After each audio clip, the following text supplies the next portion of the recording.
Get out and vote. Make sure you get out and vote. Now more than ever, it's so important. That's what the world is saying. Get out and vote. Well, today's title of the video is Vote for God's Kingdom, or something like that. I haven't decided exactly what kind of title I'll have, but God's kingdom does not need a vote. It's going to be established whether humans' rulerships succeed or fail. For the most part, they fail. And even when they succeed, they're still failures. Notice how mankind has a short lifespan. A mere 70, 80 years are just not even an hour, not even 2 hours in God's time, or right around that time. See, God's kingdom will do away with death, suffering, all the imperfections that we think about. God's kingdom will do away with. God's kingdom will be established whether we vote for it or not. Whether we participate in its activities or not, God's kingdom will flourish. You see, it doesn't matter this temporary thing that we have with this thing called time. It's just a mere drop in the bucket. And especially in God's time, it's only been 2.5 hours since 1914, when the last days began, October of 1914. See, time is going by fast, and there's the limited time. And God's kingdom is going to be established, like it says in Daniel 2:44. But I also wanted to touch base on the fact that the 7 times and the 2,520 years, a day for a year, that's just incredible, the prophecy the Bible has, especially in the book of Daniel, where it talks about how there's only one organization that has the year 1914 that's significant, and that's the Organization of Jehovah's Witnesses. And that's the only organization that preaches about God's kingdom.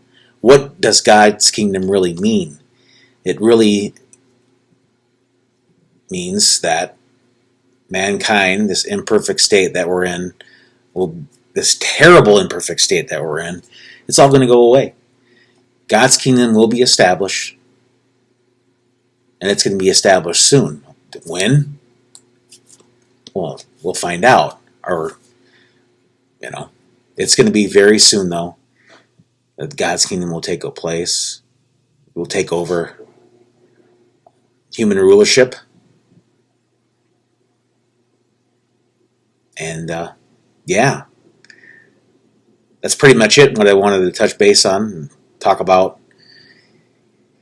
That God's kingdom, you don't need to vote for it, you don't need to participate, but it's going to take over mankind. It's going to, like it says in Daniel 2:44, and it will never be brought to ruin. There was a couple things I wanted to correct in the video. The fact that if you want to receive the blessings, you have to participate in it. It really is a requirement by God. If you wanted to participate and you want to see the kingdom, it's obedience and allegiance to the kingdom and the government. That's what God's kingdom is. It's a government that's going to take over mankind. It's going to replace all these other human governments. And like it says, that mankind can't release...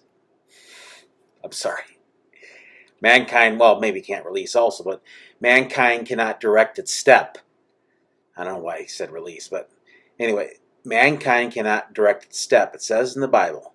So mankind this kingdom will be brought to ruin by God's kingdom. God's kingdom will completely destroy it, and those in opposition will be destroyed as well. So in order to receive these blessings, you need to show allegiance and obedience to this kingdom. And it starts with praying. It starts with God directing you. And that's exactly what's going to happen, is the fact that it's not going to be stopped. It's destined to occur. So in order to show allegiance to this, if you want to see the blessings and you want to see everlasting blessings, then it's following exactly what God's kingdom, the best of your ability. And then once you reach perfection, reach it fully, and again, that's how you'll be able to have an everlasting view of God's kingdom. I wanted to also say. Um, Sorry for not being totally articulate in that to begin with, but I just wanted to add that in there too, as well. So, thank you for watching, and you have a great day.